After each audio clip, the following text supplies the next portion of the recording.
Bonjour à tous. Cette semaine, dans La Vie, nous vous proposons une grande enquête sur ces parents porteurs de handicap qui ont décidé de fonder une famille. Car en 2025, donner la vie quand on a un handicap est encore un tabou. Les parents s'exposent au regard et au jugement, non seulement de badauds indélicats, mais aussi de soignants mal formés, du personnel des crèches et des écoles. Quand on est maman handicapée, il faut prouver 2 fois plus, nous confie Lise, mère de 2 garçons qui a progressivement perdu la vue. Le tabou est encore plus fort concernant les personnes porteuses d'un handicap mental. Dans cette enquête, nous vous racontons aussi comment les mentalités tout de même évoluent, tout comme l'accompagnement de ces familles. Cette semaine, vous le savez, c'est le début de l'Avent. Nous vous proposons donc aussi un grand dossier pour retrouver le souffle de la prière. Dans un quotidien bondé, dans une société qui nous demande toujours plus de rentabilité, les obstacles sont malheureusement nombreux. Nous vous proposons des pistes concrètes pour y parvenir et pour persévérer surtout. Dans ce numéro aussi, les clés pour comprendre le tout premier voyage du pape en Turquie et au Liban. Tout cela est à retrouver en kiosque, sur notre site internet lavie.fr, sur notre application mobile et sur notre compte YouTube La Vie Média. Bonne semaine à tous! Alors qu'un mauvais vent venu de l'Est fait planer la menace d'un conflit sur l'ensemble de l'Europe, nous avons cette semaine choisi de mettre en couverture le pape. Le pape Léon XIV qui se rend pour la première fois en voyage à l'étranger 6 mois après son élection et qui se rend au Proche-Orient, en Turquie et au Liban, des terres sous tension, ravagées depuis des décennies par des conflits incessants, mais qui sont aussi le berceau de la foi chrétienne, où il y a 1700 ans, lors du Concile de Nicée, se sont constitués les fondements de la foi chrétienne. Le pèlerin s'y est rendu, particulièrement en Turquie, où les communautés chrétiennes très résiduelles font malgré tout preuve d'une grande vivacité et en particulier continuent aujourd'hui de faire des conversions de musulmans qui rencontrent le Christ dans un contexte très minoritaire, et donc c'est une découverte que vous ferez dans le pèlerin cette semaine. Bonne lecture et bon suivi de ce premier voyage pontifical. Alors que s'ouvre le temps de l'Avent, Famille Chrétienne vous propose une traversée du désir. Dans la frénésie de consommation avant Noël, notre dossier cette semaine invite à profiter des semaines qui viennent pour orienter et purifier notre désir, comme nous y invite la philosophe et essayiste Sophia Kumosi. Dans ce numéro, grand entretien aussi avec François Villeroy de Galhau, le gouverneur de la Banque de France, qui est en plein débat sur le budget à l'Assemblée, assure dans nos colonnes que pour faire face à l'avenir, le redressement budgétaire est indispensable.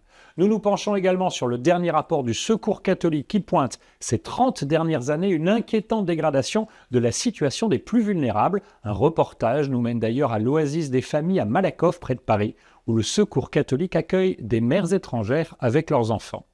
Nos pages magazines analysent le dernier Dan Brown, Le secret des secrets, un thriller ésotérique assez creux, mais sur un sujet très en vogue, les super-pouvoirs du cerveau. Et puis on se rend à la découverte de la Ciergerie Lourdaise, une entreprise qui produit chaque année des centaines de milliers de bougies pour le sanctuaire de Lourdes, mais aussi depuis un an les votives de la cathédrale Notre-Dame de Paris. Bonjour, à la une de France Catholique cette semaine, l'incroyable succès du docu-fiction Sacré-Cœur. Déjà plus de 450 000 spectateurs.